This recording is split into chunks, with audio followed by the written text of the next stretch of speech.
ഈ മാനസികമായിട്ടുള്ള അസ്വസ്ഥത, ഡിപ്രഷൻ എല്ലാവർക്കും എപ്പോഴും വരാം.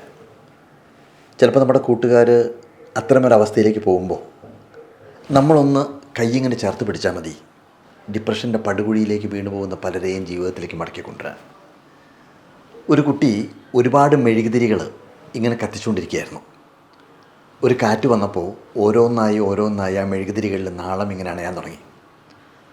അവസാനത്തെ തിരിയും കെട്ടുപോകും മുമ്പ് ആ മെഴുകുതിരി അവനോട് പറഞ്ഞു, നോക്ക്, നീ കൈകൾ ഒന്നിങ്ങനെ എനിക്ക് മുകളിൽ ചേർത്ത് പിടിച്ചാൽ മാത്രം മതി എന്നിലെ നാളം അണയാതിരിക്കാൻ.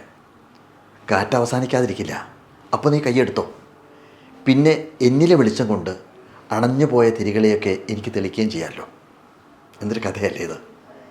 ഒന്ന് ചേർത്ത് പിടിക്കാൻ അരികിൽ ആരുമില്ലാതെ നിരാശയിലേക്ക് വീണ് അണയാൻ പോകുന്ന ഒരാളെ ജീവിതത്തിലേക്ക് മടക്കി കൊണ്ടുവരുവാൻ ഒരു സ്പർശം മതി, ഒരു വാക്ക് മതി, ഒരു ചെറിയ സഹായം മതി.